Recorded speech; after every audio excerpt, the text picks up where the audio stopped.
si Janet Capillo, 32 years old. Tubong Mindoro. Lumabas ako dito sa Manila dahil nagpagamot ako sa amin sa Mindoro na nagkaroon ako ng sakit na sabi, tumor and cancer daw.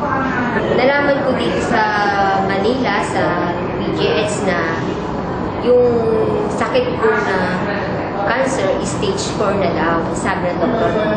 Sabi niya, tatanggalin na daw niya yung aking mata, yung cheekbone, in yung aking alang-alang.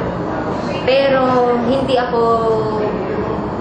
ako nawala ng pag-asa dahil higit pa akong, sabi ko gagaling ako. May isang lumapit sa akin yung tita ko na sabi niya may gamot daw siya na para inumin ko para sa kagalingan ko.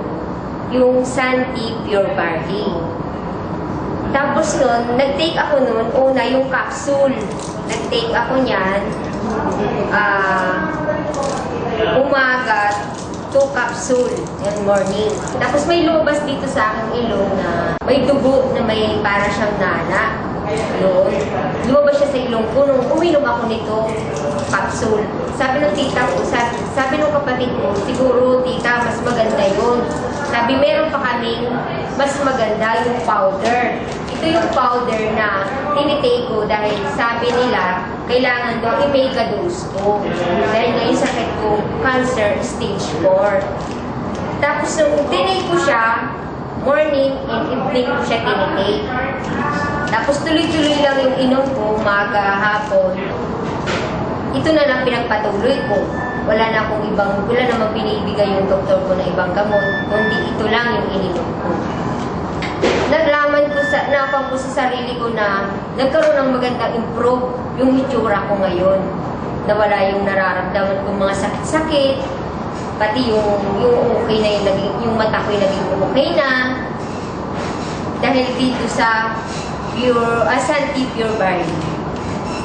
Nagpapasalamat ako. Binigyan ako ng Santi Pure Barley na maganda para marugtungan yung pangalawang buhay ko. Morning! Welcome to Santi International. Nandito kami ngayon para interviewin o usapin ang isa sa mga prominenteng kwento dito sa Barley. Kasama ko namin ngayon si Janet Capillo. Hello, Janet! Galing pa siya ng Mindoro para magkwento kung paano nakatulong ang Pure Barley Cure sa kanyang naging karamdaman several months ago. Ito may sa head office at tinadap tayo ni Miss Janet. Kamusta, Miss Janet? Okay naman po. At okay na yung pakiramdam ko. Naging maayos na yung mukha ko, pati yung mata ko. Yung Pure Barley ko talaga napakaganda sa kalusugan. Alam mo ba kung kita na-meet ngayong araw, kilala na kita sa picture namin, sa presentation namin, nakita namin yung mukha mo Kaya kanina, nung pumunta ako rito, akala ko, kanina, artista ka, imagine mo yun. Siguro, Ben, mas maganda, tanggal natin yung kanyang para mas makita yung pruweba.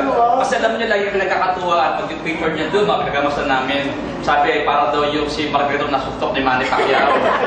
Talagang malaki yung bukol dito, luwa yung mata. Imagine, kung natutulog ng kawalan ng resources, na nagiging creative tayo para makawalan solusyon. Kung mayaman to, tinatanggal ang mata nito. Buti na lang, Janet. Meron tayong Santi Barley Cure at Pure Barley. Diba?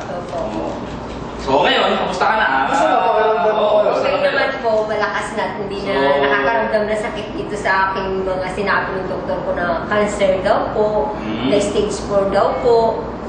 Wala nung uminom ako ng Santi Pure Barley. Paano ba ito